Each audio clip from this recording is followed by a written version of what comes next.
हरिः ओम्।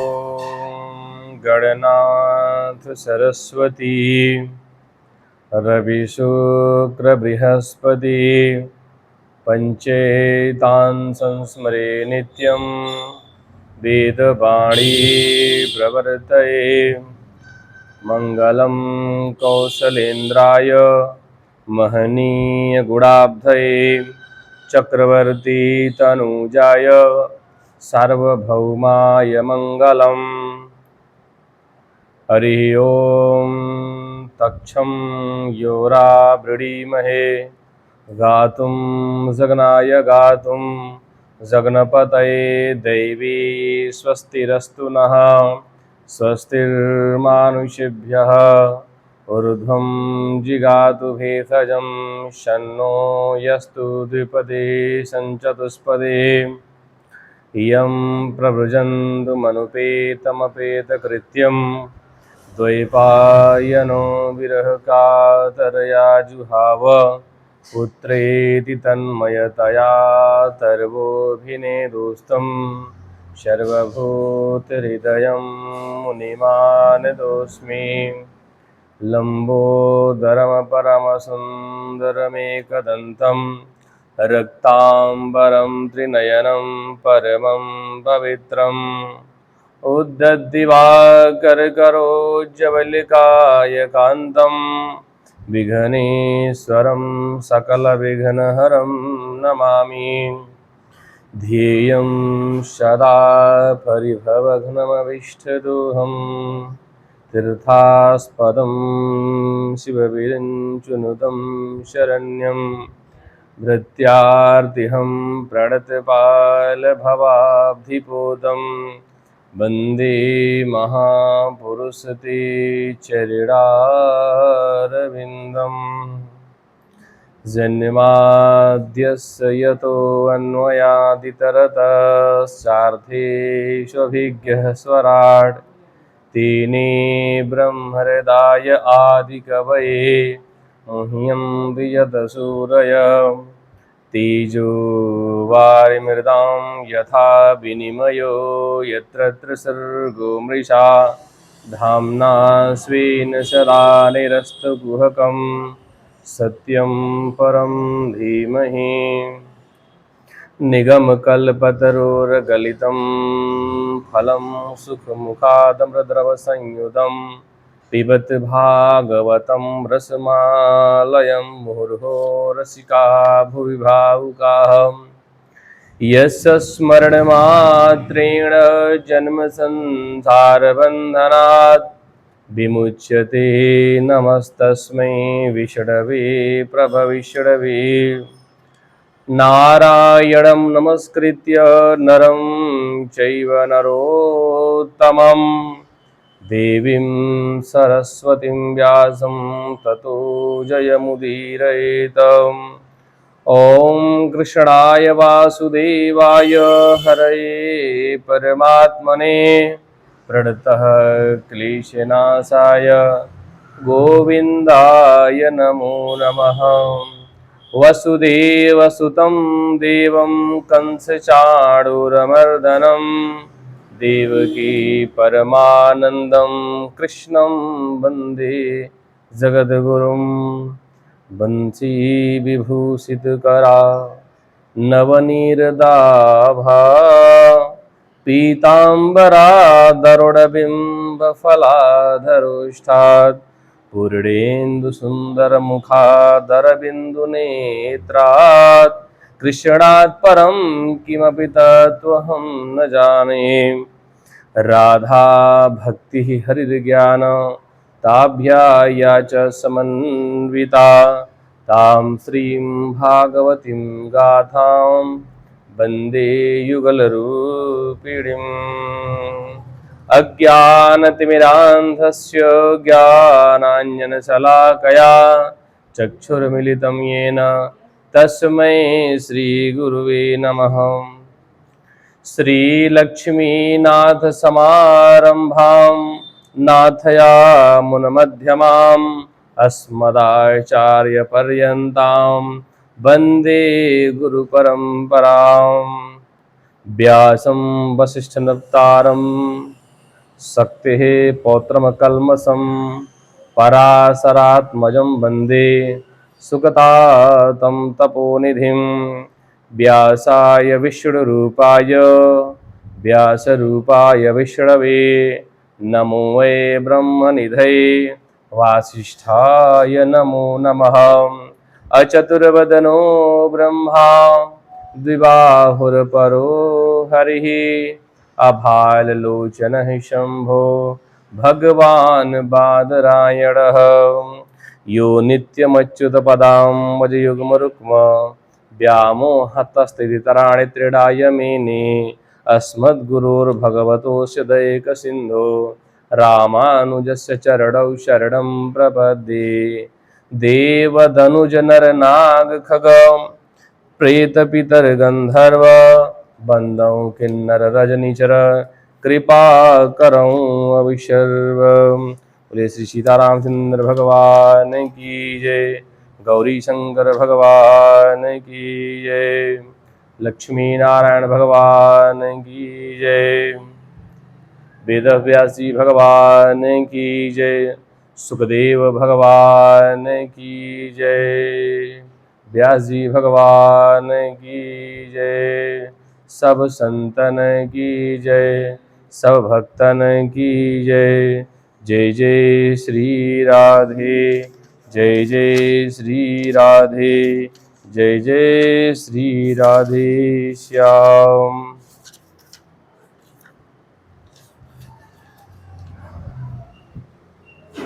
भगवान की कथा, वांगमयी कथा श्रवण करने से पहले भगवन नाम संकीर्तन।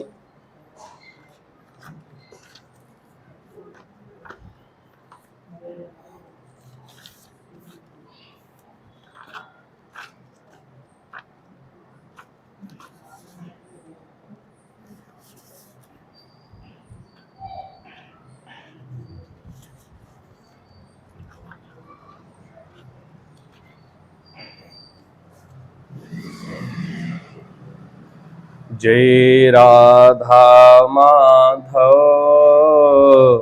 जय कुंज बिहारी। जय राधा माधव जय कुंज बिहारी। जय राधा माधव जय कुंज बिहारी। जय गोपी जन वल्लभ जय कृष्ण मुरारी। जय गोपी जन वल्लभ जय कृष्ण मुरारी। जय राधा माधव जय कुंज बिहारी। यशोदानंदन ब्रज जन रंजन यशोदानंदन ब्रज जन रंजन जमुना तीर बनचारी। जय राधा माधव जय कुंज बिहारी। जय राधा माधव जय कुंज बिहारी। मुरली मनोहर करुणा सागर मुरली मनोहर करुणा सागर जय गोवर्धन गिरधारी। जय राधा माधव जय कुंज बिहारी। जय राधा माधव जय कुंज बिहारी। जय राधा माधव जय कुंज बिहारी। हरे राम राम राम सीता राम राम राम। हरे राम राम राम सीता राम राम राम। हरे राम राम राम सीता राम राम राम। सीता राम राम राम राधे श्याम श्याम श्याम। सीता राम राम राम राधे श्याम श्याम श्याम। भज गोविंद गोविंद गोपाला, भज गोविंद गोविंद गोपाला, भज मुरली मनोहर नंदलाला, भज मुरली मनोहर नंदलाला, भज गोविंद गोविंद गोपाला, भज गोविंद गोविंद गोपाला, भज मुरली मनोहर नंदलाला, भज मुरली मनोहर नंदलाला। बोले गोविंद भगवान की जय, सब संतन की जय, सब भक्तन की जय। कथा सुनने से हमारा मन भगवान में लग जाता है। भगवान में मन लगाने का सबसे उत्तम साधन भगवान की कथा। और जगह से मन लगाएंगे तो मन हट जाएगा, लेकिन जब भगवान के चरित्र को हम सुनते हैं, भगवान की कथा को जब सुनते हैं, तो यह मन भगवान में लग जाता है, फिर वहां से हटता नहीं है। सबसे सरल उपाय है। और भगवान का स्मरण होता है, भगवान के नाम का संकीर्तन, भगवान की कथा से भगवान का स्मरण हो जाता है। और जब भगवान का स्मरण होता है तो जीव के जन्म जन्मांतर की बंधन पाप नष्ट हो जाते हैं। यश स्मरण मात्रेण जन्म संसार बंधनात् विमुच्यते नमस्तस्मै विष्णवे प्रभ विष्णवे। जिनके स्मरण मात्र से जन्म जन्मांतर के बंधन पाप सब नष्ट हो जाते हैं। कल की कथा में हमने श्रवण किया ध्रुव जी महाराज की कथा। ध्रुव जी महाराज ने भगवान की बड़ी कठिन तपस्या की। भगवान प्रसन्न होकर के गरुड़ पर आए और भगवान ने पहले गरुड़ पर सवार होकर के आए। सर्वप्रथम भगवान ने पहले ध्रुव जी का दर्शन किया, उसके पश्चात ध्रुव जी ने भगवान का दर्शन किया। और भगवान ने ध्रुव जी को 36,000 वर्ष राज्य करने का आशीर्वाद दिया भगवान ने। और भगवान ने कहा तुम जब तक रहोगे, यहां से जब तुम राज्य करके आओगे तो तुम्हें उत्तम लोक दूंगा, जिस लोक का नाम है ध्रुव लोक। आज भी ध्रुव जी ध्रुव लोक में है। लेकिन यह सब वरदान दे करके जब भगवान जान चले गए तो ध्रुव जी को बड़ी पश्चाताप हुई। ध्रुव जी सोचने लगे, जिन भगवान को प्रसन्न करना इतना कठिन है, जिन भगवान को प्रसन्न करने के लिए बड़े बड़े योगी, बड़े बड़े महात्मा ऋषि जप तप करते रहते हैं, ऐसे भगवान प्रसन्न हो गए और भगवान ने साक्षात हमें दर्शन दिया। और मैंने भगवान से क्या मांग लिया कि प्रभु आप मुझे राज्य दे दीजिए।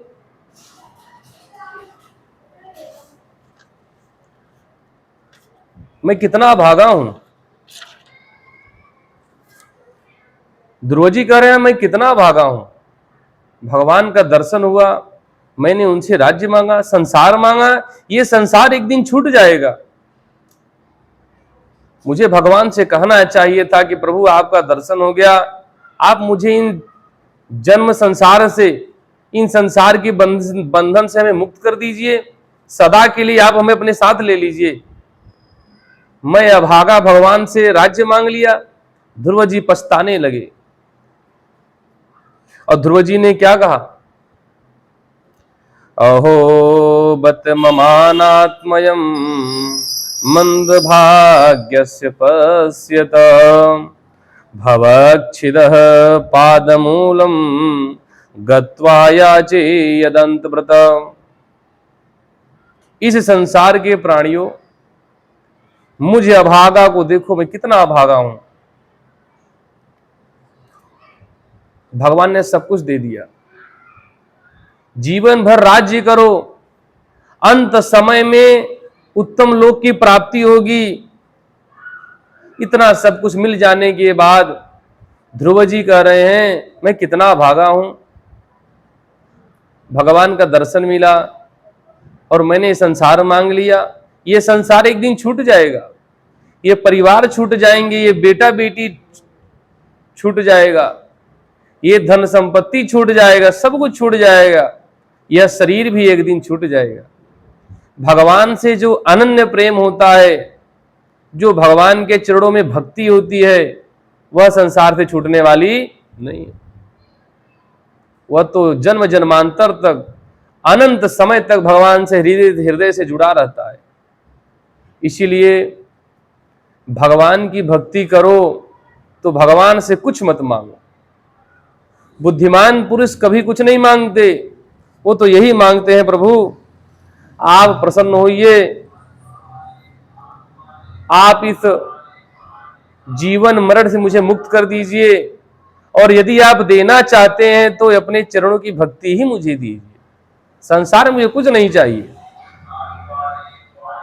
और जो अज्ञानी है, माया मोह में फंसे हैं, भगवान मुझे बेटा दे दीजिए, मुझे बेटी दे दीजिए, मुझे घर दे दीजिए, मुझे मकान दे दीजिए, गाड़ी दे दीजिए, बंगला दे दीजिए, ऐसे तुच्छ चीजों को मांगते हैं और यह सब चीजें एक दिन छूट जाएंगी।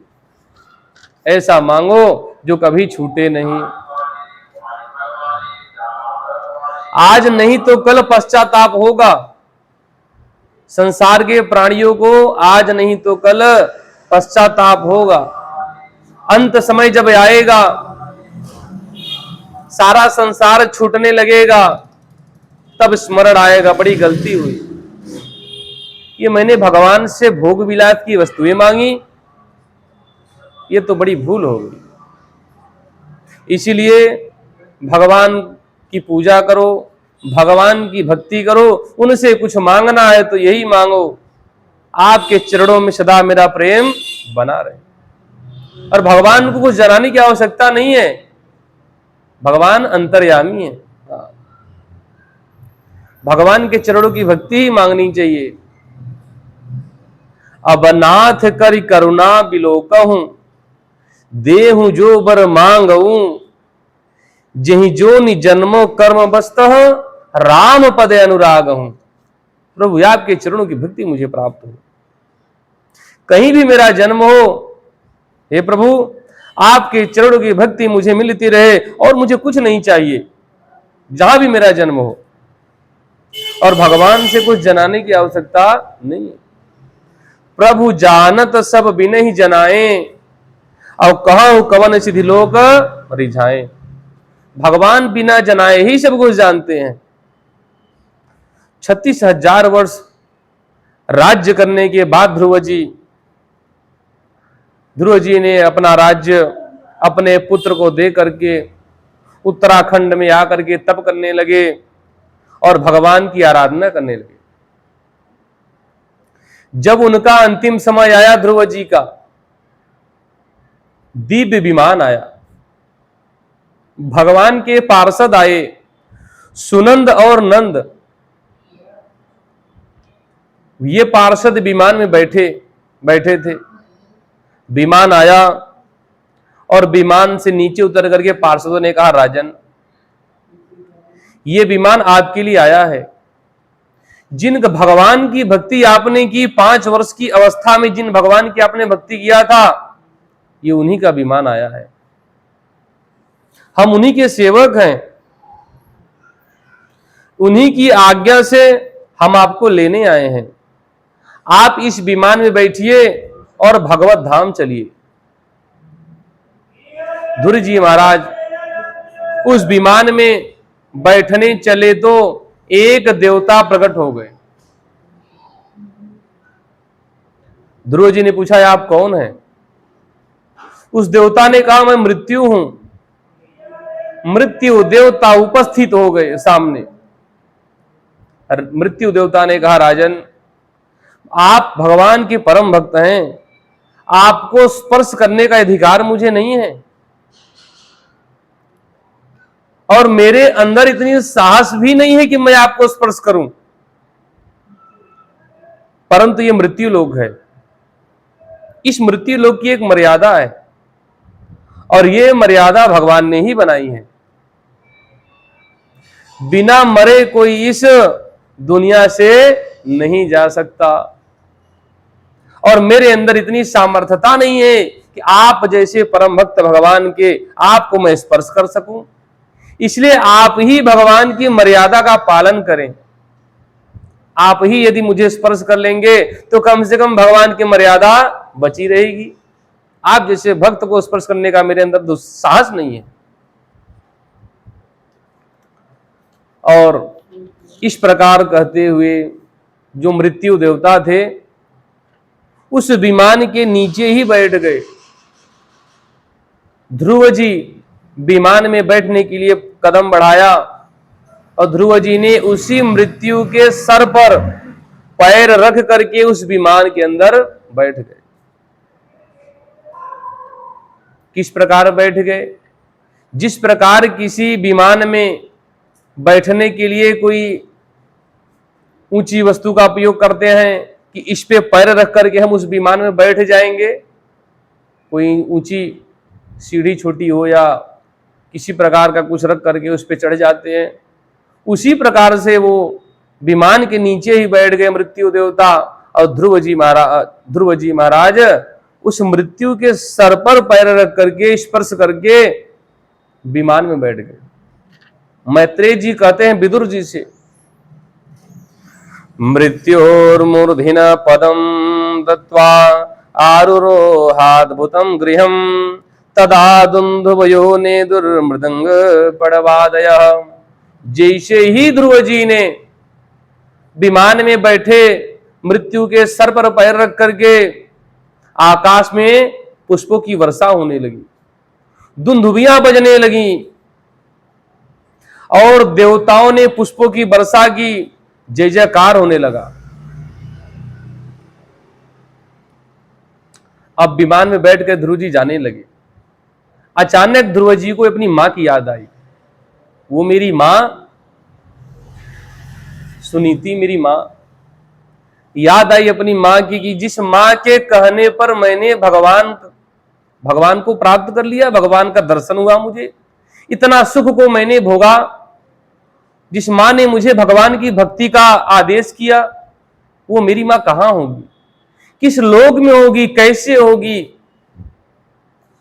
ध्रुव जी की तो मुक्ति हो गई, ध्रुव जी भगवान के धाम जा रहे हैं विमान में बैठकर, लेकिन अपनी मां की याद आई। जिन मां की प्रेरणा से भगवान की प्राप्ति हुई, यह सोच करके ध्रुव जी दुखी हो गए। भगवान के पार्षदों ने कहा, राजन आप दुखी ना हो, हम जान गए आप अपनी मां के बारे में सोच रहे हैं, अपने मां के विषय में चिंतन कर रहे हैं कि आपकी मां कहां होंगी।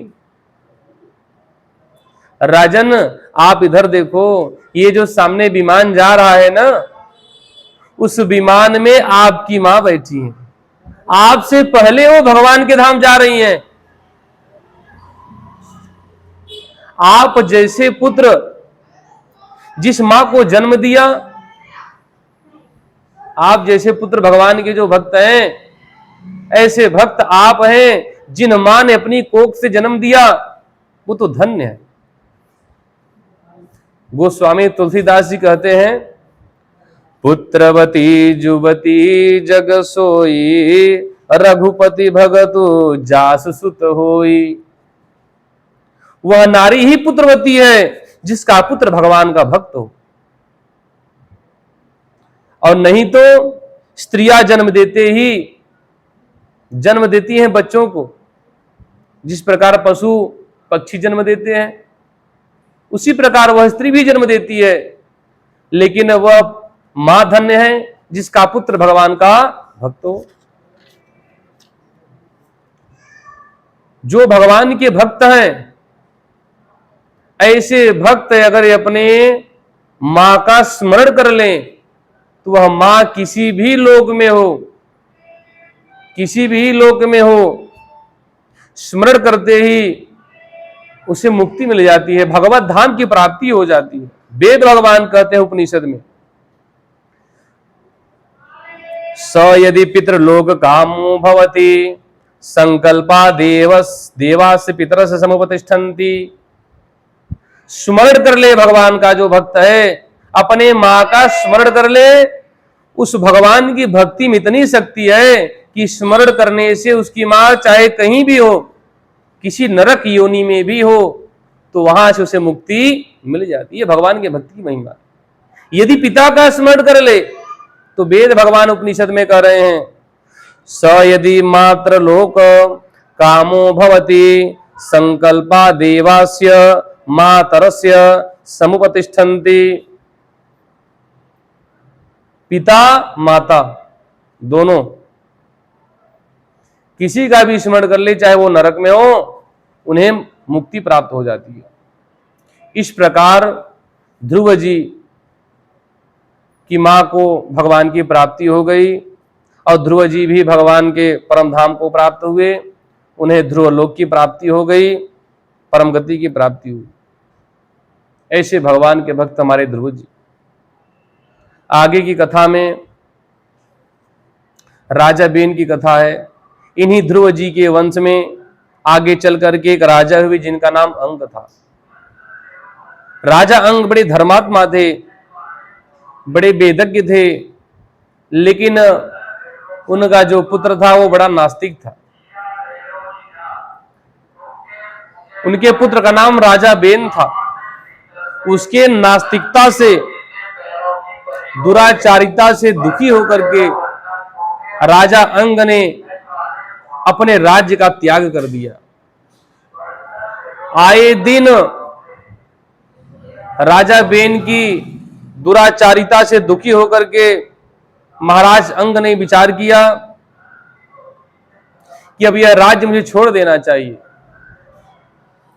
किसी का बेटा दुखी हो जाता, किसी का बेटा नास्तिक हो जाए, नालायक हो जाए, तो ये सब लोग भगवान को कोसते रहते हैं कि भगवान ने एक बेटा भी दिया तो कितना नास्तिक दिया। लेकिन अंग, जो राजा अंग हैं, महाराज अंग, विचार किए, अपने राज्य को छोड़ दिया। मन में विचार कर रहे थे मेरा बेटा नास्तिक हो गया, अब मैं राज्य में नहीं रहूंगा। और भगवान की बड़ी कृपा है, राज्य को छोड़ दिया, अपने परिवार को छोड़ दिया, अपना घर सब कुछ छोड़ करके अर्धरात्रि में राज्य से चले गए जंगल। जाकर के जंगल में तप करने के लिए चले गए। महाराज अंग ने विचार किया कि भगवान की बड़ी कृपा है। मैत्रेय जी कहते हैं, कदपत्यम वरम मन्ने सदपत्या क्षुचाम पदात्। महाराज अंग ने कहा, मेरा बेटा कुपुत्र हो गया, मेरा बेटा नालायक हो गया, इसको भी मैं भगवान की कृपा मानता हूं। ये भगवान की कृपा है। यदि वह सही होता, आस्तिक होता, तो मैं माया मोह में फंसा रहता कि बेटे का विवाह करूंगा, इसको पुत्र होगा, लालन पालन करूंगा, अपने राज्य में ही रहूंगा। और यह नास्तिक निकल गए। भगवान की बड़ी कृपा है, कम से कम अब मैं जाकर के भगवान का भजन करूंगा, पूजा करूंगा, इस माया से मैं दूर हो गया, नहीं तो माया में मैं फंस जाता। ये भगवान की बड़ी कृपा है, बड़ी अनुग्रह है। ऐसा विचार कर रहे हैं राजा महाराज अंग। गोस्वामी तुलसीदास जी कहते हैं, विपत्ति नहीं रघुबर की दाया, भोग भोगाय छोड़ावत माया। विपत्ति आ जाए तो उसे भी भगवान की कृपा ही समझना चाहिए। ये नहीं कि भगवान, कुछ विपत्तियां ऐसी आती हैं जिससे मनुष्य को रास्ता मिल जाता है। इसी प्रकार से नारद जी भी नारद जी ने भी भगवान का अनुग्रह माना। नारद जी ने वेदव्यास जी को बताया। नारद जी कहते हैं, पूर्व जन्म में दासी का पुत्र था, मैं 5 वर्ष का था, मेरी मां संतों की बड़ी सेवा करती थी। जब से मैं होश संभाला मैं अपने मां के साथ ही रहता था और मां संतों की सेवा करती, संतों के कपड़े धोती, मैं जंगल की लकड़ियां बीन के ले आता था और महात्मा लोग प्रसाद ग्रहण कर लेते थे, तो जो उनका जूठन प्रसाद बचता था मैं इसको खा लेता था। नारद जी, झूठा भोजन नहीं खाना चाहिए, किसी का नहीं खाना चाहिए। पत्नी पति का झूठा भोजन कर सकती है, लेकिन पति अगर धर्मात्मा है तब, और पति धर्मात्मा नहीं है, नशेड़ी है, जुएड़ी है, खाता पीता है, और पत्नी भगवान का भजन पूजा करती है, तो पत्नी पति का जूठन नहीं खाएगी। ये शास्त्र है। और यदि पति नशेड़ी है, जुएड़ी है, और पत्नी भगवान की पूजा व्रत करती है, अनुष्ठान करती है, नियम से रहती है, तो ऐसे पत्नी का भोजन भी पति कर सकता है। और कोई संत महात्मा का जूठन मिल जाए, बड़े वेदज्ञ क्या, तो ऐसे जूठन खाने से भी बुद्धि शुद्ध हो जाती है। नारद जी वो जूठा भोजन जो बच जाता था वो खा लेते थे। भोजन जूठा करने से नारद जी की बुद्धि शुद्ध हो गई, भगवान के भजन में इनका मन लग गया। वो महात्मा भोजन कर लेते, साधना करते थे, ज्ञानी थे, परमहंस थे, चातुर्मास करने आए थे, और नारद जी अपनी मां के साथ उनकी सेवा में लगे रहते थे। जो बचा हुआ मिल जाता था उसे वो खा लेते थे। नारद जी ने कहा, और मैं संतों के साथ कीर्तन भी करता था, लेकिन जब चातुर्मास पूरा हो गया तो संत महात्मा सब जाने लगे। नारद जी ने कहा, मैं भी चलूंगा आपके साथ। वो महात्माओं ने कहा, नहीं, अभी तुम नहीं जा सकते, ये तुम्हारी मां है ना, तुम्हारे संरक्षण में तुम्हारी मां है। जब तुम्हारी मां चली जाएंगी ना भगवान के धाम, तब तुम आना, अभी नहीं। संत महात्माओं ने मना कर दिया। और मां के तुम इकलौते बेटे हो, जब तक मां है तब तक मां की सेवा करो, और जब मां परम धाम चली जाएंगी तब तुम हमारे पास आना, हम तुम्हें मंत्र देंगे और तुम भजन करो, अभी तक तुम घर पर ही भजन करो। लेकिन मां चाहती थी कि नारद जी का विवाह हो जाए, कुछ बच्चे हो जाएंगे तो मां का मन लग जाएगा। नारद जी नहीं चाहते थे मेरा विवाह हो जाए, नारद चाहते थे कि मैं तो भगवान का भजन करूंगा, इस माया में मुझे नहीं पड़ना है। लेकिन मां चाहती थी कि एक ही पुत्र है, इसका विवाह अच्छे से करूंगी। लेकिन नारद जी यह सब बात सुन करके चिंतित हो जाते थे। लेकिन भगवान की ऐसी माया, एक दिन भगवान की कृपा से सायंकाल बारिश हो रही थी और इनकी मां गई गाय का दूध निकालने, दूध दुहने, और वहीं एक सर्प ने इनकी मां को डस लिया। नारद जी कहते मेरी मां को सर्प ने डस लिया और मेरी मां भगवान के धाम चली गई। मैं अकेला हो गया, मुझे दुख भी बहुत हुआ, लेकिन मैंने इसको भगवान की कृपा माना कि भगवान की कृपा है, मैंने दुख नहीं किया। मैत्रेय जी कहते हैं, अनुग्रहम मन्यमानः प्रतिष्ठम दिशमुत्तराम, अनुग्रहम मन्यमानः प्रतिष्ठम दिशमुत्तराम। मैंने भगवान का अनुग्रह माना और मैं उत्तर दिशा की ओर चल पड़ा। महाराज जा करके नारद जी वहां तप करने लगे। महाराज अंग भी भगवान का अनुग्रह मानते हैं कि मेरा बेटा नास्तिक निकल गया, ये भगवान की महती कृपा है। नहीं तो आजकल भी यही सोचना चाहिए, यह वास्तविक सोच है। जब राजा चले गए तो अब उस गद्दी पर कौन बैठे? महाराज अंग की गद्दी पे। ऋषियों ने देखा महाराज चले गए। राजा के बिना प्रजा अराजक हो जाती है। ऋषियों ने राजा के पुत्र बेन को सिंहासन पर बैठा दिया और उसका राज्याभिषेक कर दिया। कौन बेटा को बैठा दिया? राजा बेन को, जो नास्तिक था, पहले से ही दुराचारी था। और राजा बनते ही राजा बेन ने आदेश दे दिया, घोषणा करवा दिया कि मेरी आज्ञा का पालन आप सबको करना है, मैं तुम्हारा राजा हूं, अब मेरी आज्ञा का पालन आप लोगों को करना है। मंत्री पुरोहितों ने, सेनापतियों ने कहा क्या आज्ञा है? राजा बेन ने कहा आज के बाद मेरे राज्य में न यज्ञ कोई करेगा, यज्ञ नहीं होगा, पूजा नहीं होगी, ब्राह्मण को कोई दान नहीं करेगा, हवन भी नहीं होगा, ये सभी कार्य बंद हो जाएंगे।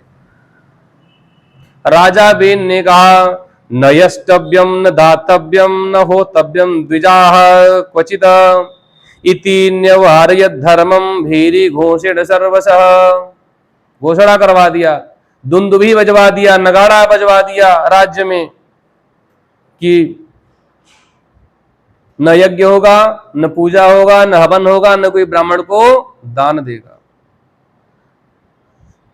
ब्राह्मण ऋषि बड़े बड़े महात्मा जा करके राजा बेन से याचना किए कि महाराज यज्ञ आदि कर्म यदि बंद हो जाएंगे तो अधर्म बढ़ने लगेगा और प्रजा दुखी हो जाएगी। भाई यज्ञ नहीं होंगे, धर्म नहीं होंगे तो अकाल पड़ जाएगा, बारिश की एक बूंद नहीं होगी, सब भूखों मरने लगेंगे, सब दुखी हो जाएंगे। राजा ने कहा ये यज्ञ तुम किस लिए करते हो? यज्ञ किस लिए करते हो? ब्राह्मणों ने कहा कि भगवान की आराधना, भगवान को प्रसन्न के लिए करता हूं। भाई हवन यज्ञ से भगवान प्रसन्न हो जाएंगे। राजा बेन ने कहा कोई भगवान नहीं होता, मैं ही तुम्हारा भगवान हूं, कोई भगवान नहीं होता, मैं ही तुम्हारा भगवान हूं।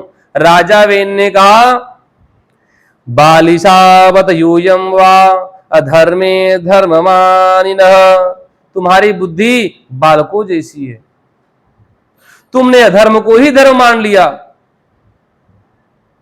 राजा ने कहा जिस प्रकार कोई स्त्री अपने पति को छोड़ करके दूसरे पति के साथ पति का आश्रय ले लेती है तो वह व्यभिचारिणी कहलाती है, उसी प्रकार मैं तुम्हारा स्वामी हूं और मैं ही तुम्हारा भगवान हूं, मुझे छोड़ करके तुम किस भगवान की बात कर रहे हो? ऋषियों ने बहुत समझाया, राजा ने नहीं माना। ऋषियों ने विचार किया ऐसे राजा से तो प्रजा का विनाश हो जाएगा, ये राजा ठीक नहीं है, तो अब ऐसे राजा का ही नाश कर देना चाहिए। हाँ, सभी ऋषियों ने क्रोध में आकर के राजा बेन को डांटा, तुम जो भी कर रहे हो वो अधर्म है, तुम्हें ऐसा नहीं करना चाहिए। सभी ऋषियों ने क्रोध में आकर के जोर से डांटा राजा बेन को और राजा बेन अपनी गद्दी से नीचे गिरा और उसी समय उसकी मृत्यु हो गई। भगवान का अपमान करने से और उन ऋषियों के डांटने से राजा बेन अपने सिंहासन से नीचे गिरा और उसकी वहीं तुरंत मृत्यु हो गई। सब ऋषियों ने विचार किया कि अब इसकी मृत्यु हो गई तो इस राज सिंहासन पर कौन बैठेगा? सिंहासन पर किसी न किसी को तो बैठना ही है राज्य को चलाने के लिए। ऋषियों ने कहा देखो राजा बेन के शरीर का मंथन करो। सबसे पहले राजा बेन की जंघाओं का मंथन किया। राजा बेन की जंघा पर अरड़ी को रख करके मंत्र का उच्चारण करते हुए ऋषियों ने मंथन किया तो राजा बेन की जंघा से एक काले रंग का पुरुष प्रकट हुआ। उसके अंग, हाथ, पैर छोटे छोटे, नाक चिपटी हुई, वह काले रंग का पुरुष हाथ जोड़ करके ऋषियों को प्रणाम किया। ऋषियों ने कहा निशीदेत्य वृस्तात स निषादस्तो भवत। ऋषियों ने कहा निषीद बैठ जा। वह निषीद जो छोटा सा पुरुष बालक उत्पन्न हुआ था वह ऋषियों की आज्ञा मान करके वहीं बैठ गया। ऋषियों ने कहा तुमने मेरी आज्ञा का पालन किया और निषीद बैठ गए तो तुम्हारा नाम निषाद राज होगा, जंगल का राज्य सब तुम्हारा होगा। ऋषियों ने जंगल का राज्य निषाद को दे दिया। अब नगर बचा, अब नगर का राज्य किसको दिया जाए? फिर ऋषियों ने विचार किया राजा बेन की भुजाओं का मंथन किया जाए। अभी तो जंघों का मंथन किया, अब भुजाओं का मंथन किया। मैत्रेय जी कहते हैं बाहोभ्याम मध्यमाराभ्याम मिथुनम समपद्यत। राजा बेन की भुजाओं से एक पुरुष एक स्त्री का प्रादुर्भाव हुआ और जैसे ही स्त्री पुरुष प्रकट हुए उनको देख करके ऋषियों ने कहा एष विष्णुर भगवतः कला भुवन पालिनी इयं च लक्ष्म्या संभूति पुरुषस्यानपायिनी। भुजाओं के मंथन से भगवान पृथु का प्रादुर्भाव हुआ और उनके साथ उनकी पत्नी अर्ची देवी भी आई। भगवान पृथु अपनी पत्नी अर्ची देवी के साथ प्रकट हो गए। यह भगवान का 9वां अवतार है। बोलो पृथु भगवान की जय। ऋषियों ने भगवान पृथु को देखा, उनके हाथों में शंख चक्र का चिन्ह, चरण में कमल पुष्प का चिन्ह, अनेक अंग प्रत्यंग में बहुत सुंदर चिन्ह थे। उन चिन्हों को देख करके उन ऋषियों ने कहा आप स्वयं नारायण हैं, आप ही भूपति हैं, पृथ्वी के स्वामी हैं, भुवन पालिनी हैं। ऐसा कह करके उन ऋषियों ने महाराज पृथ्वी को और अर्ची देवी को सिंहासन पर बैठा करके उनका राज्याभिषेक कर दिया और भगवान पृथु राजा बन गए। सूत मागध और बंदी जन ने हाथ जोड़ करके पृथु भगवान की स्तुति करने लगे और कहने लगे आप साक्षात भगवान नारायण हैं, आपके द्वारा संपूर्ण पृथ्वी का कल्याण होगा, आप प्रजा के पालन करने वाले होंगे, भविष्य में क्या क्या करेंगे यह सारी बातें कह करके सूत मागध बंदी जनों ने भगवान पृथु की स्तुति करने लगे। यह सब सुन करके भगवान उन सबको रोक दिए, सुनो मैं क्या क्या करूंगा, अभी मैंने कोई कार्य किया नहीं, इसके पहले तुम लोग इतनी बड़ी बड़ी बातें कर रहे हो और मेरी स्तुति कर रहे हो। यदि वह कार्य मैं नहीं कर पाया तो तुम्हारी स्तुति व्यर्थ जाएगी। किसी की बड़ाई कर दो, ये लड़का बहुत अच्छा है, पढ़ने में तो डॉक्टर बनेगा, और आगे चल करके अगर वो नहीं बन पाया तो आपका कहना व्यर्थ हो गया। भगवान ने कहा इतनी बड़ी बड़ी बातें आप लोगों ने हमसे कह दी, इतनी सुंदर स्तुतियां आपने की, अगर वह कार्य मैं नहीं कर पाया तब ये स्तुति व्यर्थ जाएगी, इसलिए स्तुति मत करो मेरी।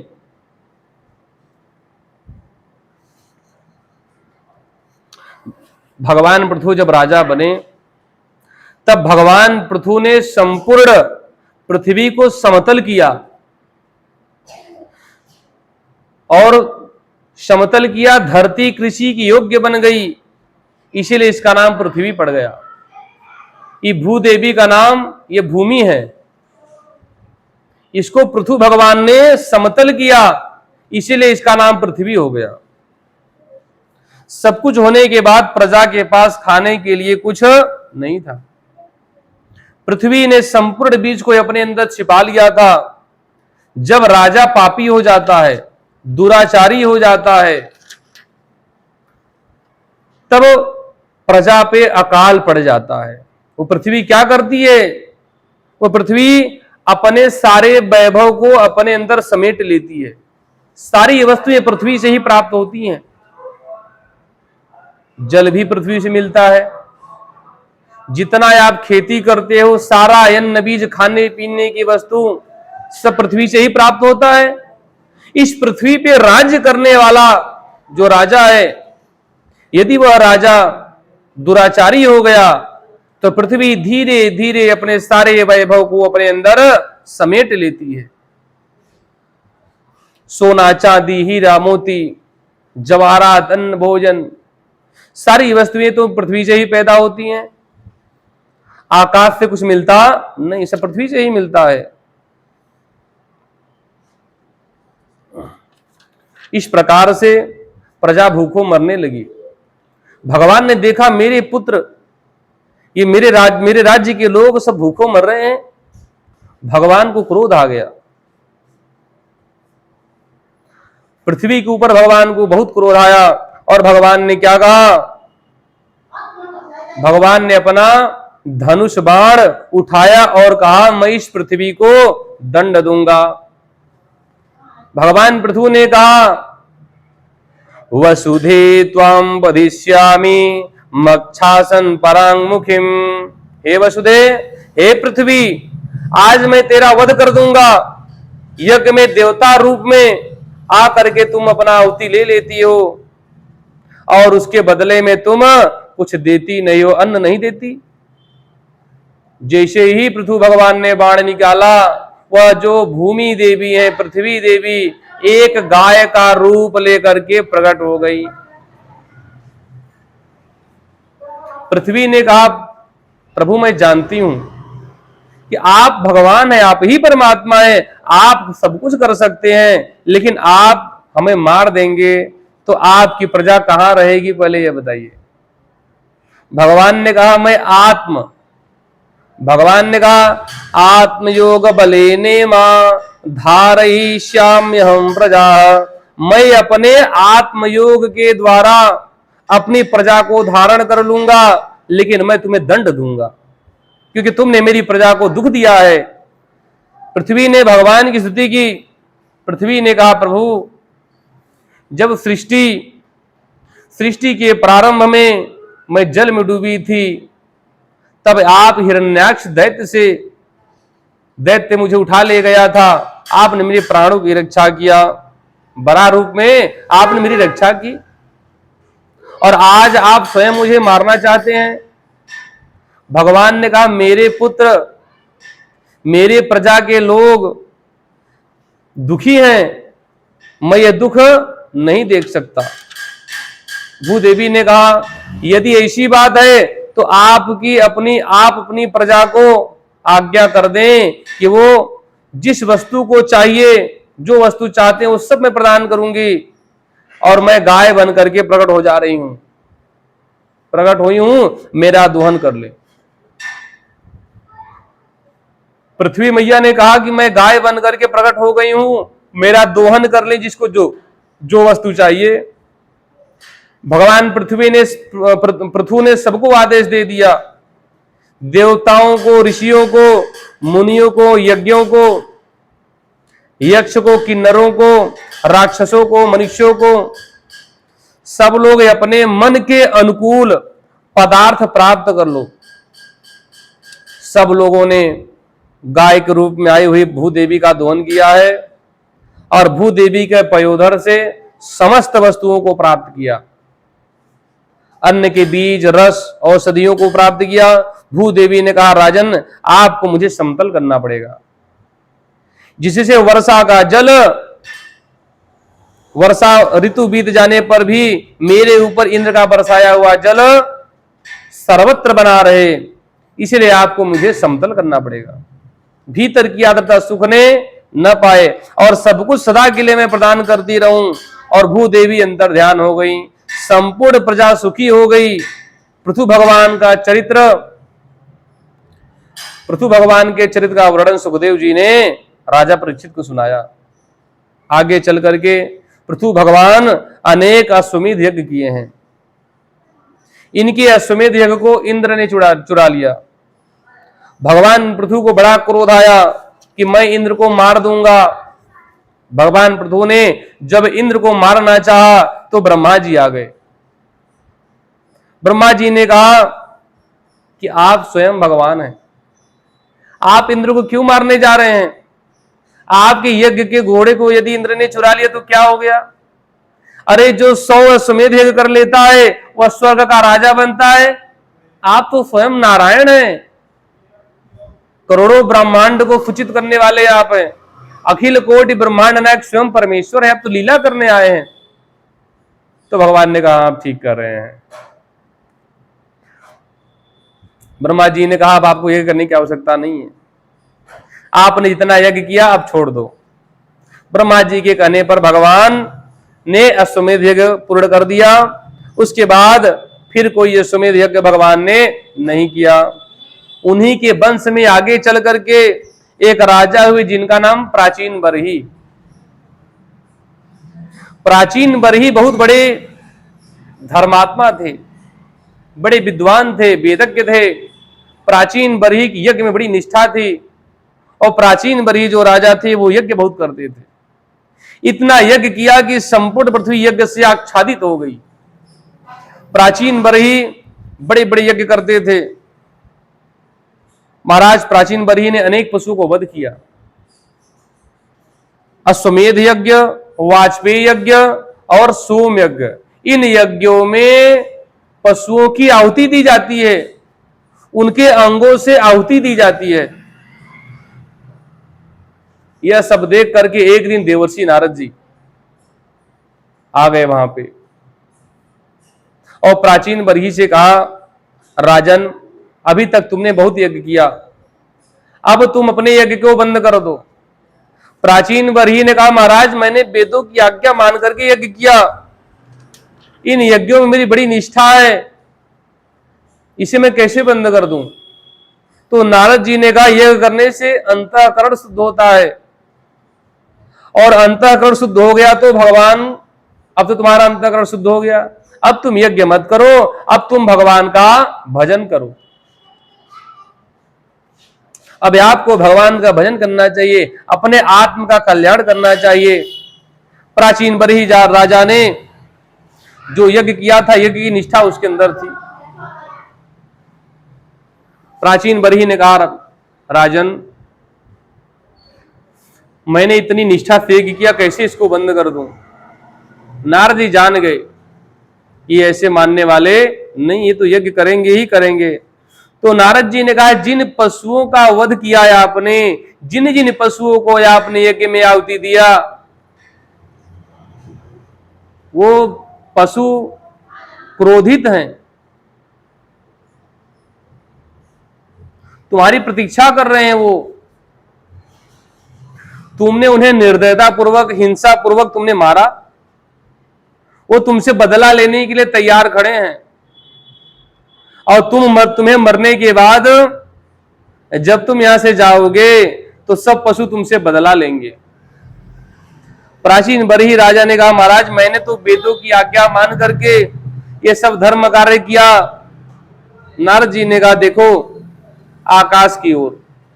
नारद जी ने अपनी माया से उन पशुओं, जो जिन पशुओं की बलि दी गई थी, उन पशुओं को आकाश में प्रकट कर दिया और नारद जी ने कहा देखो राजन, जिन पशुओं को मार करके तुमने यज्ञ किया, वो सारे पशु तुमसे बदला लेने के लिए आकाश में खड़े हैं, तुम्हारा इंतजार कर रहे हैं। नारद जी ने कहा भो भो प्रजापते राजन पशून पश्य त्वया ध्वरे एते त्वं संप्रतीक्षन्ते स्मरन्तो वैशसं तव। वे सब तुम्हारी प्रतीक्षा कर रहे हैं। प्राचीन बरही डर गया, आकाश की ओर देखा तो बड़े बड़े पशु आंख लाल करके, अपने सींग को हिला करके, आंखें लाल करके एकदम प्राचीन बरही को देख रहे थे। प्राचीन बरही डर गया।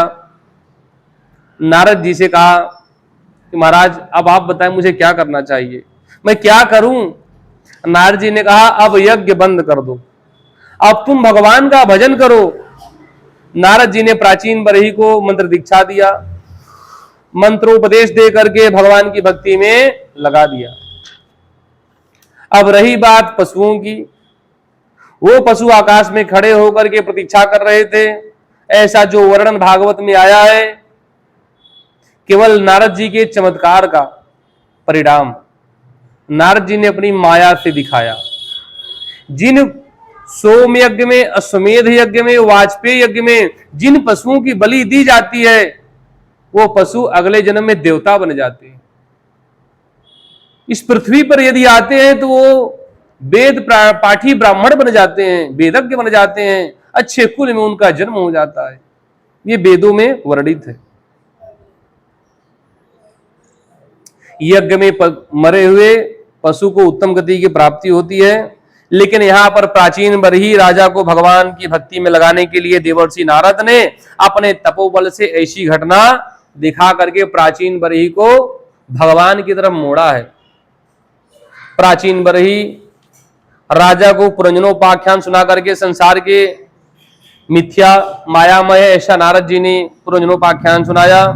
संसार मिथ्या है, मायामय है, जीव कैसे बंधन में पड़ जाता है, यह सब बताते हुए देवर्षि नारद जी ने पुरंजनोपाख्यान सुना करके प्राचीन बरही के वैराग्य को दृढ़ किया। इस प्रकार से आगे की कथा में मनु महाराज के दूसरे पुत्र प्रियव्रत की कथा है। प्रियव्रत के वंश का वर्णन है। प्रियव्रत बचपन से ही वैराग्य संपन्न थे। गृहस्थ जीवन में जाने की इनकी इच्छा नहीं थी। वो जंगल में तप करने के लिए चले गए, लेकिन वहां ब्रह्मा जी प्रकट हो गए। ब्रह्मा जी आए और ब्रह्मा जी ने कहा देखो तुम लौट जाओ, गृहस्थ जीवन में रह करके भगवान की भक्ति करो, इसमें तुम्हारा कल्याण होगा, तुम जंगल में तप मत करो। ब्रह्मा जी के कहने पर महाराज प्रियव्रत लौट करके आए और उन्होंने गृहस्थ जीवन में प्रवेश किया। और महाराज प्रियव्रत धर्म पूर्वक प्रजा का पालन करते हैं। महाराज प्रियव्रत ऐसे धर्मात्मा राजा थे जिन्होंने अपने रथ के पहिए से पृथ्वी के 7 भाग कर दिए। जब वो रथ से चलते थे तो रथ के पहिए से जो गड्ढा बनता था और उसमें जो जल एकत्रित हो जाता था वही पृथ्वी के 7 समुद्र हैं। ऐसे प्रियव्रत राजा थे। पृथ्वी 7 भागों में विभाजित हो गई, 7 द्वीप वाली हो गई। सप्तद्वीपा वसुमती का निर्माण करने वाले महाराज प्रियव्रत। प्रियव्रत के वंश में चल करके प्रियव्रत के पुत्र आग्नेद्र हुए। आग्नेद्र के पुत्र महाराज नाभि। महाराज नाभि के पुत्र भगवान ऋषभदेव हुए। बोलो ऋषभदेव भगवान की जय। ऋषभदेव भगवान का भी जो प्रादुर्भाव हुआ वो भगवान का ही अवतार है। महाराज नाभि बड़े धर्मात्मा है। महाराज नाभि ने अश्वमेध यज्ञ किया। उनके अश्वमेध यज्ञ में भगवान आकर के दर्शन दिए और भगवान ने कहा मैं प्रसन्न हूं, वरदान मांगू, क्या चाहते हो? तो महाराज नाभि ने कहा यदि आप प्रसन्न हैं, आप मुझे कुछ देना चाहते हैं तो आप जैसा पुत्र मुझे प्राप्त हो। भगवान ने तो आशीर्वाद दे दिया, लेकिन भगवान ने विचार किया मेरे जैसा संसार में कोई नहीं है। अब मैं अपने समान कहां किसको ढूंढने जाऊं? तो भगवान ही ऋषभदेव बन करके आ गए।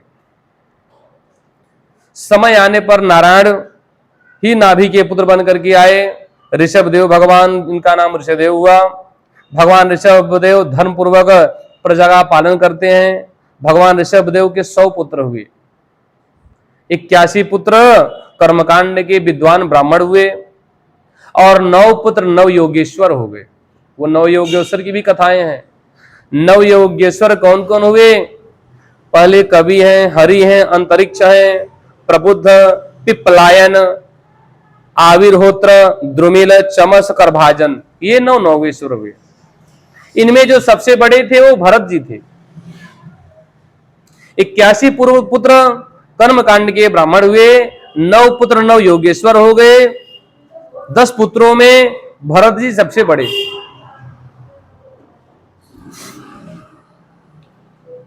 और जो 10 पुत्रों में भरत जी सबसे बड़े हुए, छोटे कौन है इनसे? भरत जी थे जो छोटे पुत्र हैं, कुशावर्त, इलावर्त, ब्रह्मवर्त, मलय, केतु, भद्रसेन, इंद्रस्प्रक, विदर्भ, कीकट। इनमें से भरत जी सबसे बड़े हैं, ये 9 पुत्र छोटे थे। भरत जी इस देश के राजा बने तो इन्हीं के नाम पे इस देश का नाम भारत पड़ गया। इस भारत का नाम इसीलिए पड़ गया क्योंकि भरत जी थे। पहले इस देश का नाम अजनाभ वर्ष था। भगवान ऋषभ देव ने अपने पुत्रों को सौंप दिया। ऋषभ देव ने अपना राज्य अपने पुत्रों को सौंप दिया और परमहंस धर्म का पालन करते हुए विचरण करते थे। भगवान ऋषभदेव अपने पुत्रों को बड़ा सुंदर उपदेश दिया है और उपदेश देने के बाद जंगल में विचरण करते रहे। जंगल में जो मिल जाता था वही खाते थे, वस्त्र भी नहीं पहनते थे। एक दिन जंगल में दावाग्नि लगी और उस दावाग्नि में उन्होंने अपने शरीर को दग्ध कर दिया ऋषभदेव भगवान। इस प्रकार भगवान ऋषभदेव ने अपनी लीला को पूर्ण करके अपने निज धाम को भगवान चले गए। ऋषभदेव भगवान के पुत्र महात्मा भरत इस देश के राजा हुए। भरत जी ने धर्म पूर्वक अपनी प्रजा का पालन किया।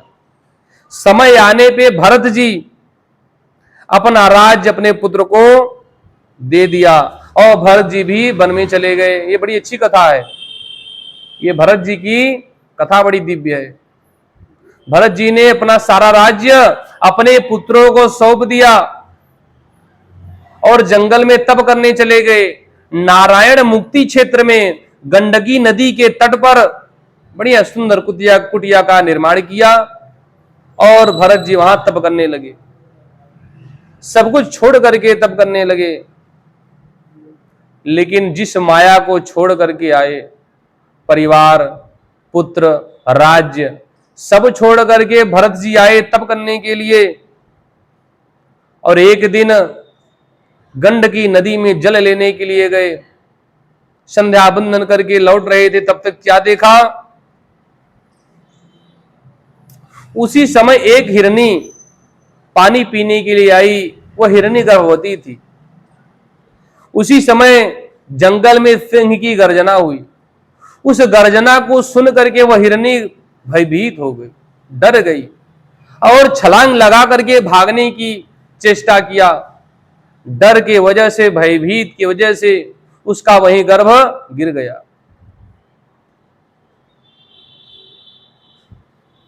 पानी में कूदकर भागने का प्रयास किया, लेकिन भय के कारण, कूदने के कारण उसी समय उसका गर्भ बाहर आ गया। प्रसव वेदना से पीड़ित हिरनी तो वहीं मर गई, लेकिन उसके पेट में जो छोटा बच्चा वो पानी में फड़फड़ फड़फड़ करने लगा। भरत जी देखे तो भरत जी के अंदर दया आ गई, करुणा आ गई।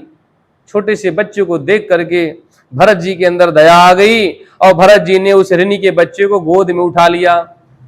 ले करके अपनी कुटिया में आए और कुटिया में ले आकर के सोचने लगी इसको छोड़ दूंगा, ये छोटा बच्चा, इसकी मां मर गई, ये दूध कैसे पिएगी? कोई जानवर इसे 1 मिनट में खा जाएगा। माया लग गई भरत जी को। ले करके आए, उसे रस पिलाते थे, दूध पिलाते थे, धीरे धीरे बड़ी हो गई। उस बच्चे का पालन पोषण किया भरत जी ने। अच्छा काम किया, जीवों पर दया करना चाहिए, लेकिन माया में फंसना भी नहीं चाहिए। लेकिन दया करते करते कहीं हम मोह में न पड़ जाएं, इससे भी बचना चाहिए। लेकिन परिणाम भरत जी के साथ यही हुआ। राजा भरत राज्य, पुत्र, परिवार, परिजन, पत्नी सबको छोड़ करके आए थे। भगवान का भजन करेंगे जंगल में, संसार के सारे बंधन को तोड़ करके आए थे। लेकिन यहां आकर के हिरनी के बच्चे के मोह में पड़ गए। क्या पड़ गए? कि यह मेरा है, ये बच्चा तो मेरा है। उसे अपने पास रखते थे, प्यार करते थे, दुलार करते थे और गोद में बैठाते थे। धीरे धीरे जब वह बड़ा हो गया तो वो आश्रम में ही रहता था, वहीं खेलता था अगल बगल। यज्ञ करने बैठते थे, पूजा पाठ करते थे, तो जो पुष्प लाते थे, तुलसी, फल, फूल, दुर्वा, बेलपत्र, पूजा के लिए। वह हिरन का जो बच्चा था हिरनी का, वो आके खा जाता था। बुरा नहीं मानते थे, कोई बात नहीं, भूखा था खा लिया, फिर दोबारा ले आते थे। अब तो इतने मोह में ग्रसित हो गए कि उसी का स्मरण होता था, उसी बच्चे का स्मरण बना रहता था। भगवान की पूजा करते, यज्ञ करते थे, भगवान का भजन करते थे, जप करते थे, लेकिन उसी का स्मरण उन्हें बना रहता था। एक दिन हिरनी का बच्चा जो था वो धीरे खेलते खेलते कहीं जंगल में चला गया। जब जंगल में चला गया, उस समय भरत जी ने विचार किया कि किसी सिंह ने उसका शिकार तो नहीं कर लिया। ऐसी भयानक सोच उनके अंदर आने लगी। अपने समानशील हिरणों का झुंड को देख करके वह हिरन भी उसी साथ चला गया। समानशील व्यसने सुमैत्री, अपने समान गुण वालों को देख करके उनके साथ वह चला गया। बहुत ढूंढने पर भी वह नहीं मिला। भरत जी को बड़ी चिंता हो गई, कहां होगा, कोई शिकारी ने शिकार तो नहीं कर लिया, किसी सिंह ने उसका शिकार तो नहीं कर लिया। यह सब सोच करके भरत जी दुखी हो गए। तब तक उनकी मृत्यु आ गई। मृत्यु बता के नहीं आती, किसी भी क्षण मृत्यु आ सकती है, और मृत्यु किसी का इंतजार भी नहीं करती। भरत जी की जब मृत्यु आई तो भरत जी उसी हिरनी के बारे में सोच रहे थे, मेरा हिरन कहां गया, किसी सिंह ने खा लिया, किसी ने शिकार कर लिया। उसकी याद आने लगी उन्हें बारंबार, उसी का स्मरण उनको होने लगा, और उसी समय मृत्यु आ गई। इसलिए हमेशा सावधान रहना चाहिए, सावधान रहने की आवश्यकता है। और परिणाम क्या हुआ, अंत समय में उस हिरण का स्मरण हुआ। स्मरण करते हुए शरीर का त्याग किए तो अगली योनि उन्हें हिरण का ही प्राप्त हुआ। सारी तपस्या धरी रह गई। गीता का सिद्धांत है, गीता में भगवान कहते हैं, अर्जुन यम यम वापि स्मरन् भावम त्यजत्यन्ते कलेवरम तम तमे वैति कौन्तेय सदा तद्भाव भावितः। भगवान कहते हैं, जो जिस भाव का स्मरण करते हैं, जिस भाव का स्मरण करते अपने प्राणों का त्याग करता है, अंतिम काल में जिस भाव को लेकर के वो मरता है, अगले जन्म में उसे उसी स्वरूप को प्राप्त होता है। जीवन में खूब तप किया, खूब तपस्या किया, और अंत समय में कुत्ता की याद आई, बिल्ली की याद आई, तो अगली योनि आपको वही मिलेगी जो स्मरण करोगे। जितना तप किए हो वह सब रखी रह जाएगी, और जब वह कुत्ता बिल्ली की योनि प्राप्त हो जाएगी तो कुत्ता बिल्ली की योनि के बाद जब दूसरा योनि मिलेगा, तब अगला जो आपका संचित पुण्य है उसके माध्यम से अग्नि योनि प्राप्त होगी।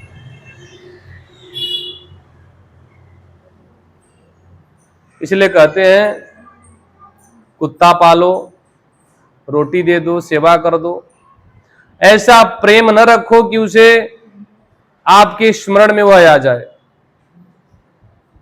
मोह मत रखो, क्योंकि मोह सकल व्याधिन कर मूला तिन्हते पुण्य उपजहि बहुसूला।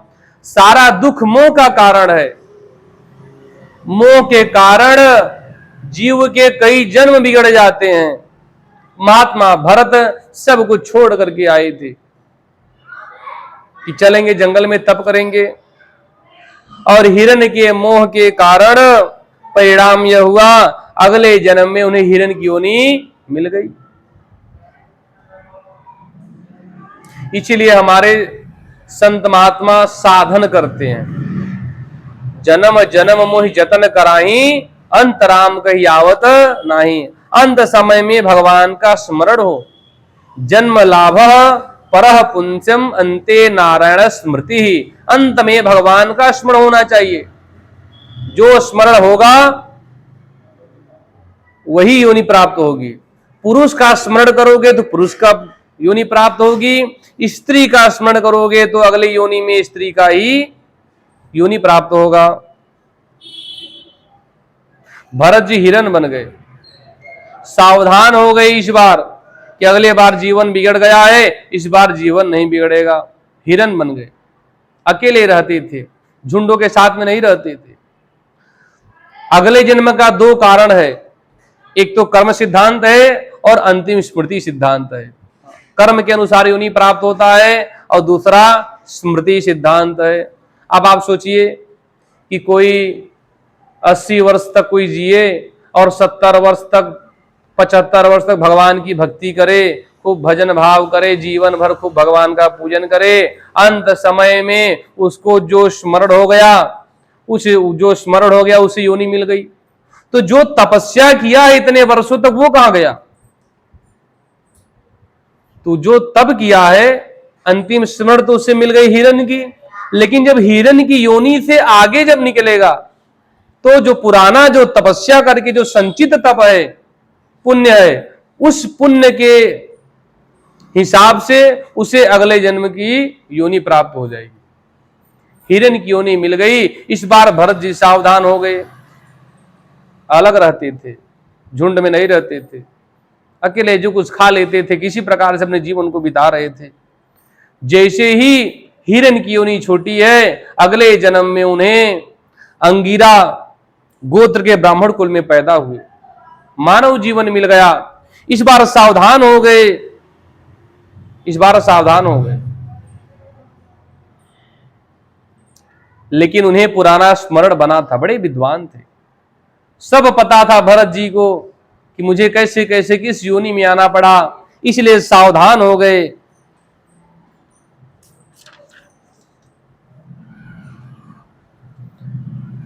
वैराग्य संपन्न पूर्व जन्म की स्मृति थी, सावधान हो गए कि भगवान की बड़ी कृपा है कि मानव योनि दिया है, इस बार कोई गलती नहीं होगी तो नहीं, अगर गलती हो गई तो जीवन बिगड़ जाएगा।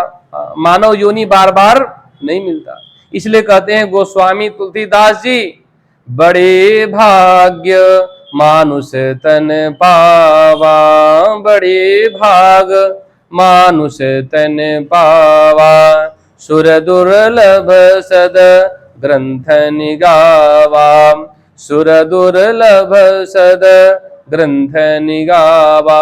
बड़े भाग्य से मनुष्य योनि प्राप्त हुआ है। अब सावधान हो गए, इस बार तो किसी से बात नहीं करते थे, धीरे धीरे बड़े हो गए।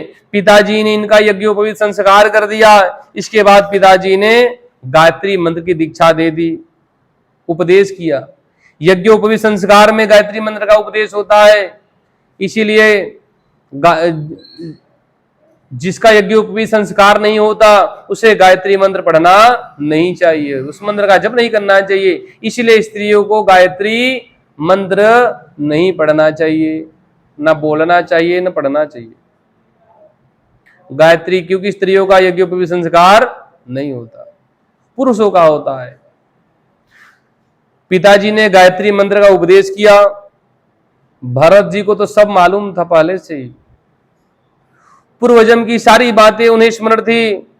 भरत जी ने सोचा यदि मैं पिताजी को गायत्री मंत्र सुना दूंगा तो पिताजी कहेंगे कि आगे पढ़ो, आगे पढ़ूंगा तो कहेंगे ये स्वस्ति वाचन पढ़ो, ये मंत्र पढ़ो, ये वेद पढ़ो। जब ये सब पढ़ने लगूंगा तो पिताजी कहेंगे जाओ पूजा करके आओ, जब पूजा कराने लगूंगा तो कहेंगे और बड़े यज्ञ कराओ, और बड़े यज्ञ जब करवाने लगूंगा तो कहेंगे तो धन कमा के लाने लगा है, अब इसकी शादी विवाह भी कर दूं, भाई धन ला रहा है तो अपनी पत्नी का देखभाल करेगा।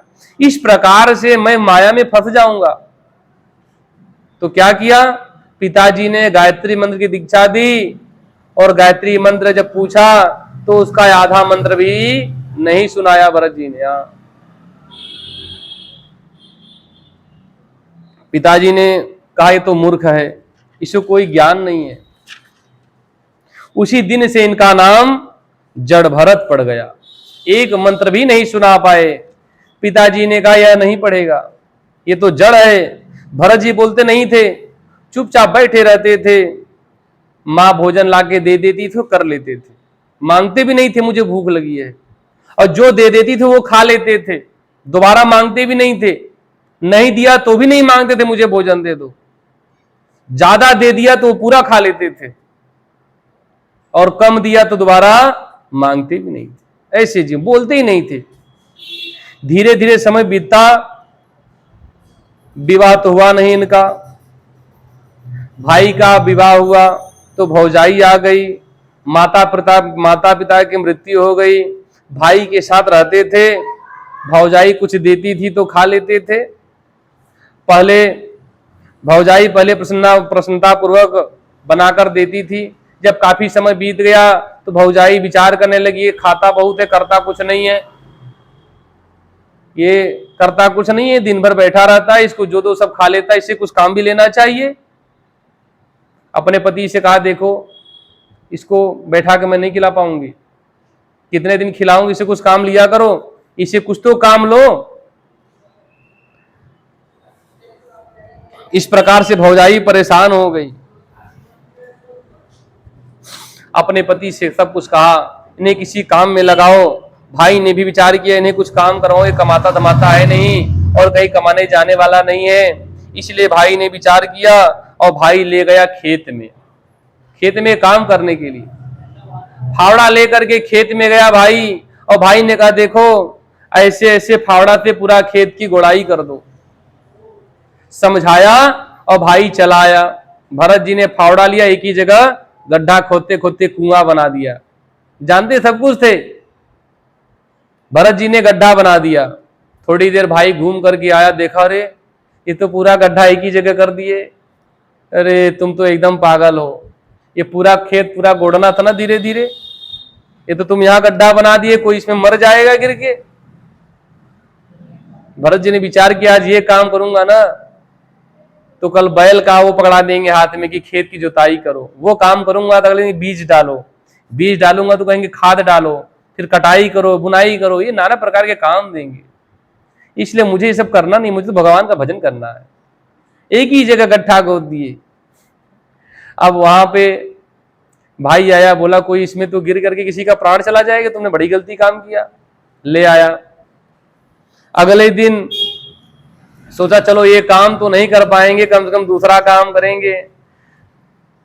अगले दिन ले गया खेत में भाई, बोला ऐसा है ना, ये फसल है और फसल को चिड़िया आकर के दाने चुग रही हैं, नुकसान कर रही हैं, इसलिए तुम जब ये चिड़िया आ जाए तो इन चिड़ियों को भगा देना, इनको दाना खाने मत देना। अब तो महाराज यह सब समझा करके भाई चला गया, भरत जी बैठे रहे।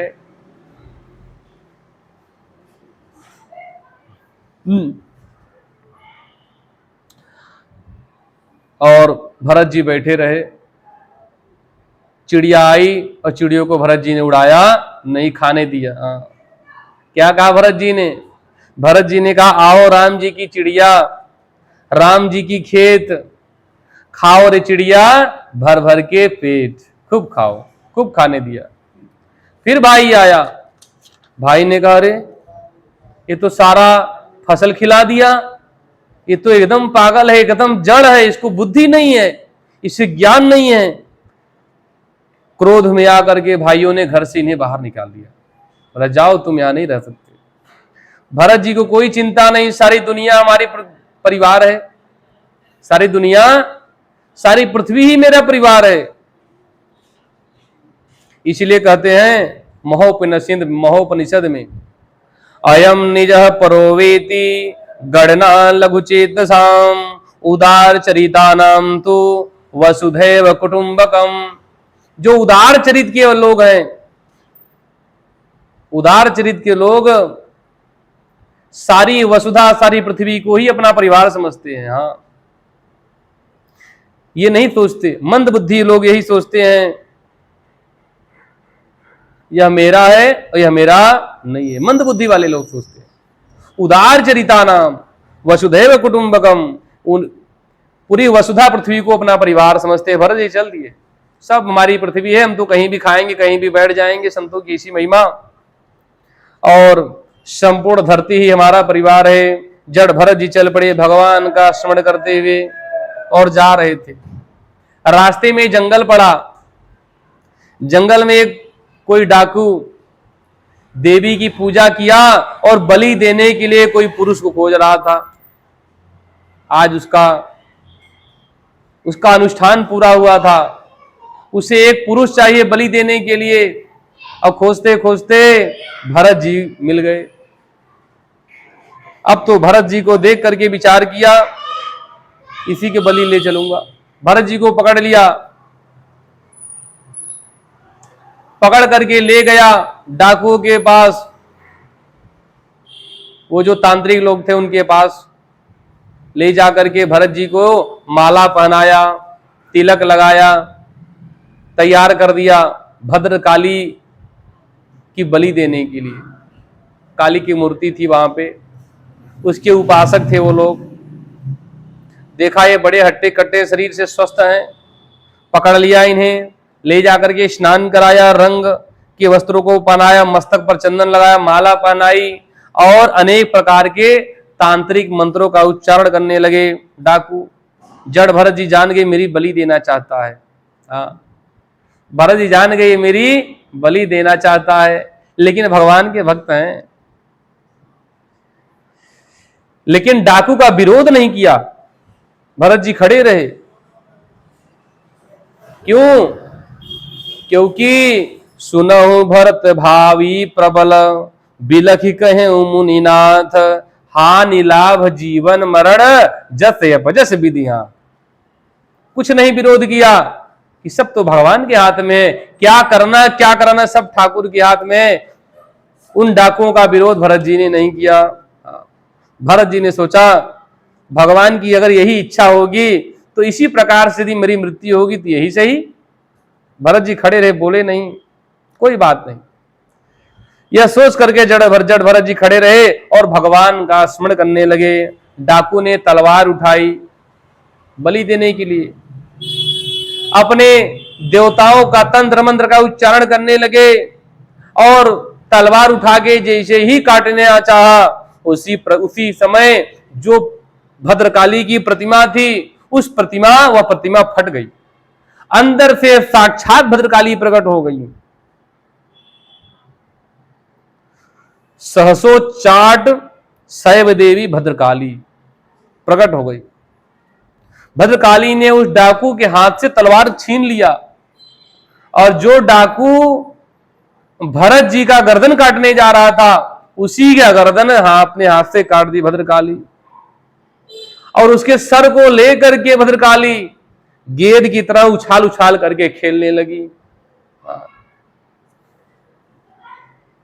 इसीलिए सुखदेव जी सुना रहे हैं परीक्षित जी को, कह रहे हैं जगो ननर्थ च बिजहार च सिरह कंदुक लीलया। लीला करते हुए जिस प्रकार गेंद को उछाल उछाल करके खेलती हैं ऐसे भद्रकाली खेलने लगी। डाकू तो वहीं मर गया और भरत जी भगवान स्मरण करने लगे। वो जो डाकू था वो देवी को प्रसन्न कर रहा था कि यदि इस बलि को मैं दे दूंगा तो देवी प्रसन्न हो जाएंगी, लेकिन देवी उस पर प्रसन्न नहीं हुई। देवी तो जड़ भरत जी पे प्रसन्न हो गई। जा पर कृपा राम की होई, ता पर कृपा करे सब कोई। भगवान राम की जिस पर कृपा है उस पर सबकी कृपा है।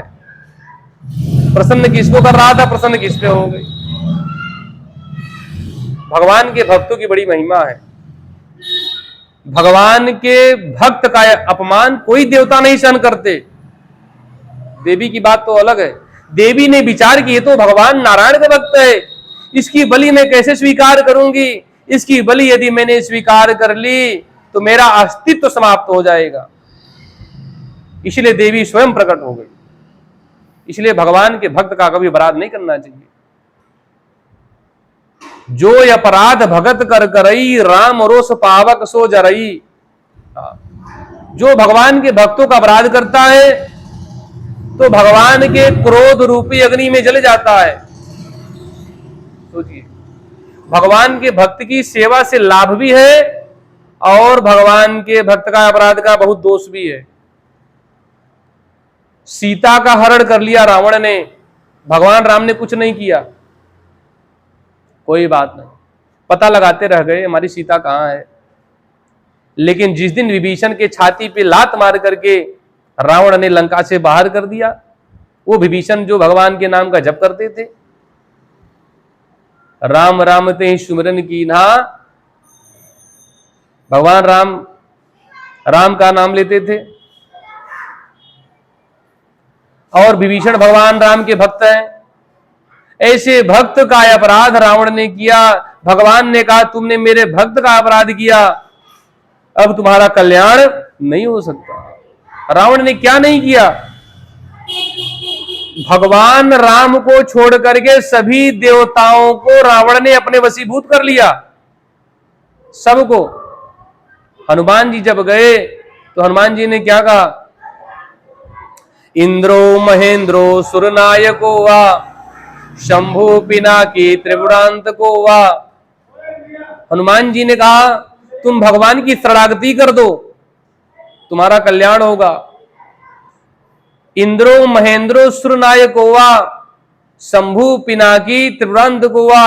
इंद्र महेंद्र स्वयं भगवान शंभु पिनाकी पिनाक धनुष लेकर के आ जाएंगे तो भगवान राम के बाणों से तुम्हारे प्राण की रक्षा नहीं कर सकते, इसलिए तुम भगवान राम की शरणागति कर दो। लेकिन रावण ने नहीं माना, भक्त का अपराध किया, विभीषण के छाती पे लात मार करके बाहर कर दिया। इसलिए गोस्वामी तुलसीदास जी कहते हैं, अस कहीं चला विभीषण जब ही आयुहीन भय सब तब ही। विभीषण जैसे ही गए सब आयुहीन हो गए, सबकी आयु उसी दिन समाप्त हो गई। इसलिए भगवान के भक्तों का अपराध नहीं करना चाहिए।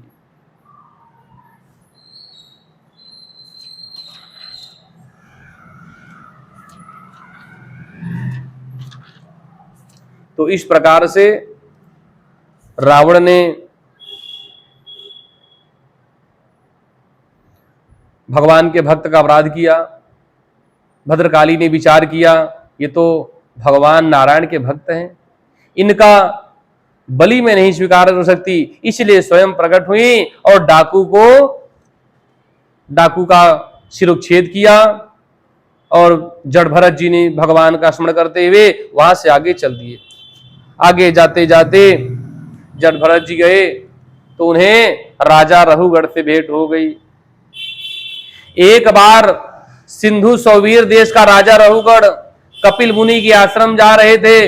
कपिल मुनि भगवान से शिक्षा लेने के लिए, ज्ञान प्राप्त करने जा रहे थे।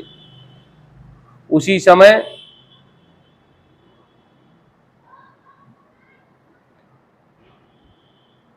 मिल गए वो भरत जी। राजा रघुगढ़ जा रहा था शिक्षा प्राप्त, ज्ञान प्राप्त करने। रास्ते में उसका एक कहार बीमार हो गया। तो जब कहार बीमार हो गया तो सोचने लगा कि कोई मिल जाए, पालकी पकड़ने के लिए 4 लोग चाहिए, एक बीमार हो गया। अब वह बार बार विचार करने लगा यदि कोई मिल जाएगा तो हम उसे अपने साथ में ले लेंगे।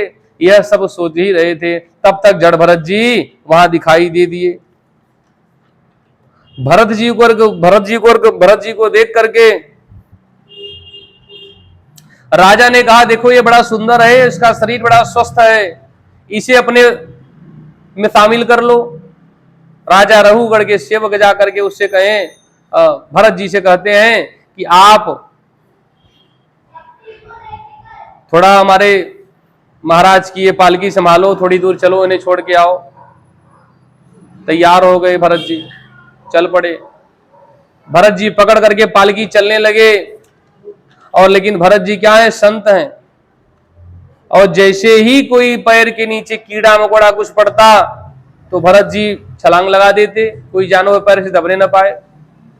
संतों की वाणी क्या है, संत क्या सोचते हैं, दृष्टिपूतम नशेत बादम वस्त्रपूतं जलं पिबेत, सत्यपूतां वदेद्वाचम, मनःपूतं समाचरेत। दृष्टिपूतम निषेध पादम, अगला पैर बढ़ाओ तो आंख से देख करके बढ़ाओ। ये पैर हम कहां रख रहे हैं, कोई जीव दब न जाए, कोई मर न जाए। जड़ भरत यही करते थे, कोई जीव आ जाता था तो छलांग लगा देते थे, और ऊपर बैठा राजा हिल जाता था कि कहीं मैं गिर न जाऊं। वस्त्रपूतम जलम पिबेत, जल को पियो तो छान करके पियो। सत्यपूतम वदेद्वाचम, कोई भी वाक्य बोलो तो शास्त्र के द्वारा सोच समझ करके बोलो। मनःपूतम समाचरेत, कोई भी आचरण करो तो ऐसा करो कि बाद में पछतावा न हो। जब जड़ भरत जी महाराज नीचे देख के चलते थे, कोई जीव जंतु पैर से दब न जाए, किसी की मृत्यु न हो जाए, इसलिए जब कोई जीव पड़ता था तो जड़ भरत जी कूद जाते थे। पालकी लेकर के चले, वो कुछ आगे गए, बार बार जब कूदते थे तो ऊपर बैठा राजा हिल जाता था। एक बार तो राजा ने कहा, ये मेरी पालकी हिल क्यों रही है? तो सामने वाला ने कहा, महाराज ये जो नया वाला आया है ना, इसको आइडिया नहीं है, एक हिल जा रहा है, कूद जा रहा है। तो राजा ने कहा, इसको समझा दो। तो एक कहार ने समझा दिया, देखो राजा बैठे हैं, बहुत क्रोधी हैं, सही से चलो, तुमको चलना नहीं आता, तुम कूद क्यों रहे हो बार बार। एक बार कहा, फिर आगे कुछ दूर गए भरत जी, फिर कोई जानवर पैर आगे नीचे आया, कोई छोटा जीव कीड़ा मकोड़ा, फिर कूद गए। इस प्रकार से 2 बार हो गया, 3 बार हो गया। अब तो राजा को क्रोध आ गया। राजा ने कहा, पालकी रोको, इसको दंड देना पड़ेगा। नीचे उतर करके राजा भरत जी के पास गया और राजा ने कहा, तुम बड़े उन्मत्त हो, तुम बड़े उन्मत्त हो, तुम्हें ज्ञान नहीं है। राजा ने कहा, करोमि चिकित्साम दंड पाणिरिव, मैं तुम्हारी चिकित्सा करूंगा, तुम ठीक हो जाओगे, तुम्हारी दवा करना मुझे मालूम है। इतना कह करके वह राजा बड़ा टेढ़ा बोलने लगा भरत जी को। राजा ने कहा, तुम कितने दुबले पतले हो, जबकि भरत जी मोटे तगड़े हैं। कितने दुबले पतले हो, कितने कमजोर हो, इसलिए पालकी लेकर के तुम चल नहीं पा रहे हो। और जड़ भरत जी एकदम हिष्ट पुष्ट थे। बार बार राजा ने इस प्रकार कहा तो जड़ भरत जी ने बोला, देखो राजन, बार बार तुम मुझे मोटा कर रहे हो, दुबला कर रहे हो, पतला कर रहे हो। मोटा होना, दुबला होना, पतला होना, मजबूत होना, कमजोर होना, यह मेरा नहीं, यह शरीर का धर्म है। और मैं तो आत्मरूप हूं, यह शरीर तो नाशवान है। तुम जिसको कह रहे हो ना मोटा पतला, यह शरीर नाशवान है।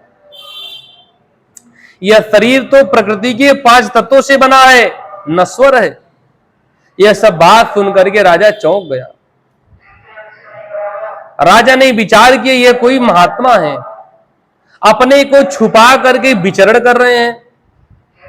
तब तक राजा ने क्या देखा, गंदा मैला कुचैला यज्ञोपवीत जनेऊ कंधे पर। राजा जान गया, ये कोई महात्मा है, कोई ज्ञानी है, कोई परमहंस पुरुष है, अपने को छिपा करके कहीं भ्रमण कर रहे हैं। राजा रहुगढ़ ने हाथ जोड़ा। महाराज हाथ जोड़ करके राजा ने कहा, कस्तम निगूढ़ रसी द्विजानाम बिभर्षि सूत्रम कथमोधूत। हे भगवान, आप कौन हैं? आपके कंधे पर यज्ञोपवीत है, आप ब्राह्मण हैं, कोई तपस्वी हैं, इस प्रकार आप अपने आप को छिपा करके कहां विचरण कर रहे हैं? हाथ जोड़ा। अब तो आपको हमें डर लगने लगा है। राजा रहुगढ़ ने भरत जी से कहा कि आपसे मुझे डर लगने लगा। राजा कांपने लगा, थर थर थर थर। और उस समय जड़ भरत जी हंसने लगे। भरत जी ने कहा, तुम राजा हो और तुम डर रहे हो? तुम्हारे पास तो शस्त्र बल है, सैन्य बल, संगठन बल है, जन बल है, धन बल है, सब प्रकार के बल तो तुम्हारे पास हैं। तुम हमसे क्यों डर रहे हो? इस निर्बल से क्यों डर रहे हो? राजा रघुगण ने कहा, बड़ा अच्छा राजा रघुगण ने बात कही। रघुगण ने कहा, नाहम विसंगे सुरराज वज्रान न तक्षशूला न यमस दंडात। नाहम विसंगे सुरराज वज्रान न तक्षशूला न यमस दंडात। हे विप्र, हे ब्राह्मण, मुझे डर नहीं लगता, डरने की कोई बात नहीं है। मैं देवराज इंद्र के वज्र से भी नहीं डरता, मैं किसी से डरता नहीं हूं। देवराज इंद्र के वज्र से नहीं डरता, भगवान शंकर के त्रिशूल से नहीं डरता, न तक्षशूलान नाहम विसंगे सुरराज वज्रान। सुर माने देवताओं के राजा, वज्रान मतलब इंद्र का जो वज्र है, मुझे उससे भी डर नहीं लगता। यमराज के कालदंड से भी डर नहीं लगता, यमस्य दंडात। राजा रघुगण ने कहा, मुझे शंकर के त्रिशूल से, इंद्र के वज्र से, यम के पाश दंडों से भी डर नहीं लगता। मैं तो निर्भय हूं, लेकिन डरता हूं तो केवल एक बात से। तो राजा ने कहा, किस बात से डरते हो? जड़भरत जी ने कहा, जड़भरत जी ने कहा, यदि मुझे डर लगता है तो एक बात से डर लगता है कि मेरे द्वारा किसी ब्राह्मण का, किसी संत का, किसी ज्ञानी पुरुष का अपमान न हो जाए। क्यों? क्योंकि संत का अपमान हो गया, किसी ज्ञानी का अपमान हो गया, किसी विद्वान का अपमान हो गया, इंद्र के वज्र से तो मैं बच सकता हूं, यमराज के कालदंड से भी मैं बच सकता हूं, और भगवान शंकर के त्रिशूल से भी बच सकता हूं। लेकिन यदि उस ज्ञानी संत महात्मा परमहंस का अपमान हो गया, तो जिसके वो भक्त है, उस भगवान को यदि पता चलेगा तो मेरा कल्याण नहीं होगा, उसका परिणाम बहुत भयानक होगा। इसलिए कहा, जो ये अपराध भगत कर करई, राम रोष पावक सो जरई। जिसकी भक्ति वो करते हैं, उस भगवान को यदि पता चल जाएगा तो उस भगवान के क्रोध रूपी अग्नि में मैं जल जाऊंगा। इसलिए यदि मैं डरता हूं तो मेरे द्वारा किसी संत, किसी सत्पुरुष का अपमान न हो जाए। इसलिए भगवान के भक्त का भी अपराध नहीं करना चाहिए।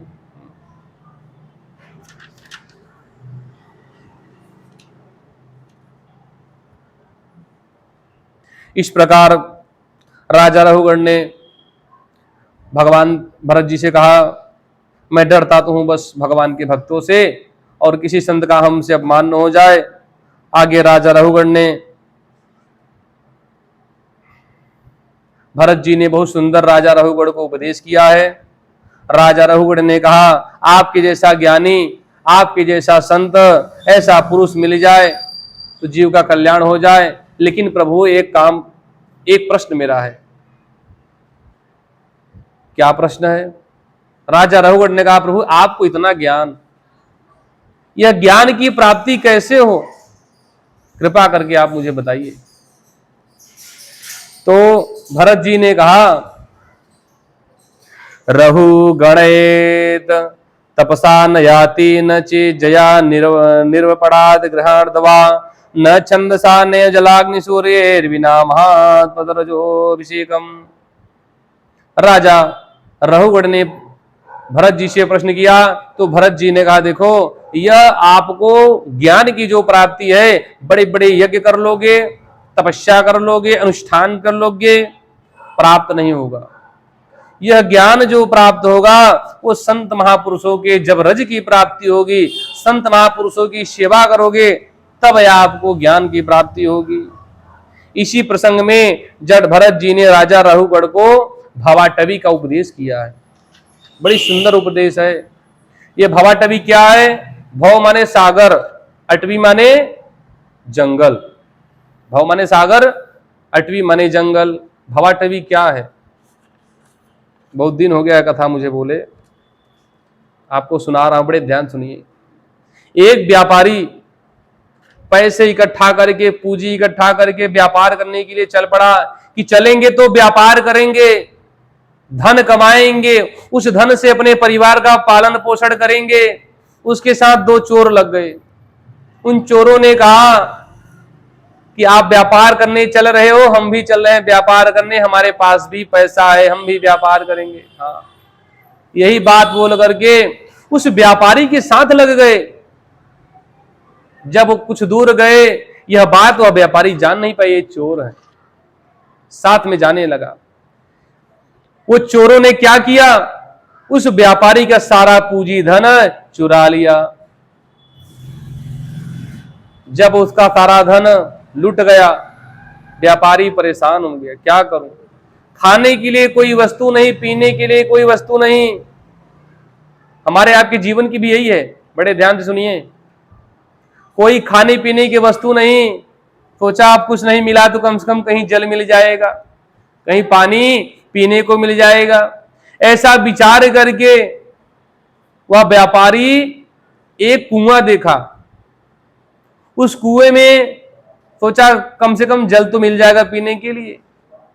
जब कुएं के नीचे झांकने लगा कि देखूं थोड़ा जल होगा, और झांकने के चक्कर में हल्का सा पैर फिसला, उस कुएं में गिरने लगा। जब कुएं में गिरने लगा तो उसी कुएं के पास में एक पेड़ था। उस पेड़ के वृक्ष की जड़ नीचे लटक रही थी। उस जड़ को पकड़ करके वह व्यापारी लटक गया। बड़े ध्यान से सुनिए, हाँ, लटक गया। आप भी यहां जीवन में आए, आप भी यहां आए हैं तो भगवान का भजन करने के लिए, और परिवार की माया मोह में आप भगवान के भजन से, भगवान की भक्ति से दूर हो गए कि नहीं हो गए? माया ने घेर लिया। जो धन ये करना है, इस काम की पूर्ति करनी है, परिवार के लोग लग गए, सब लोग लग गए ना, ये सारे रिश्तेदार लग गए। वो कुएं में लटक गया और आप हम बुढ़ापे में लटक गए बुढ़ापे में। उसके बाद उसी समय उसे इतनी प्यास भूख लगी थी, उस पेड़ के वृक्ष में मधु का छत्ता लगा हुआ था। मधु का छत्ता, उस मधु से थोड़ी थोड़ी शहद टपक रही थी। अब वो लटका है ऐसे पकड़ के, और घूम करके थोड़ी सी शहद को चाट लेता था। सोचता था कितनी प्यास लगी है, कुछ तो मिल जाएगा। ऐसे घूम के थोड़ा सा बैलेंस बना करके आगे पीछे करके उस शहद की बूंदों को चाट लेता था। आप भी बुढ़ापे में बैठे हैं, जब आपकी शक्ति चलती है, आप धन कमा के घर में लाके देते हो तो आपको सब जानते हैं, मानते भी हैं, और उसके बाद आपको कोई मानता नहीं है। बुढ़ापे में घर में बैठे रहोगे ना, जब बेटा नौकरी करके आएगा तो पूछेगा पिताजी कुछ मिला? जब आपका बेटा आएगा काम धंधा करके तो कहेगा पिताजी को चाय दिया कि नहीं, इनको पानी मिला कि नहीं, दे दो जल्दी से, हाँ पानी पी लिया। उसी आस में बैठे हो कि कम से कम चलो मैं इसी में संतुष्ट हूं।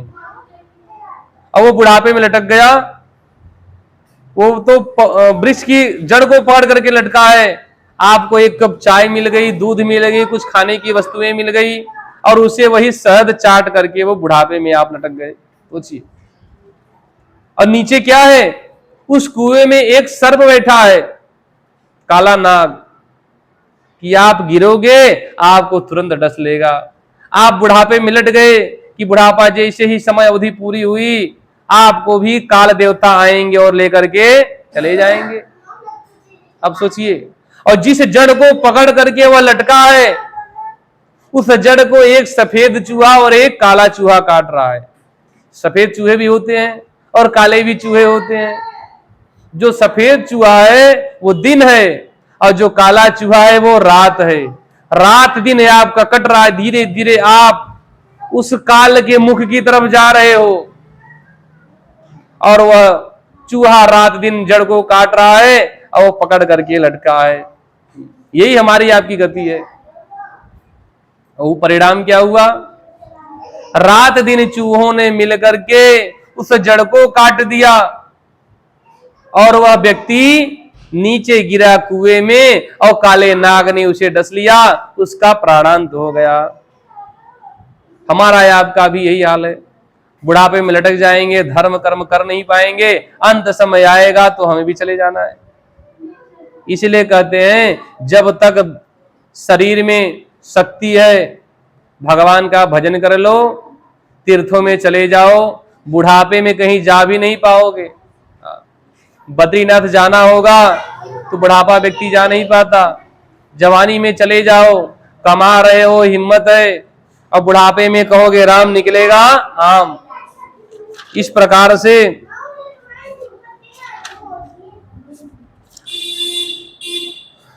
आयु की डाली उसकी कट गई, और आयु की डाली जब कटी तो उसे काल के मुख में जाना पड़ा।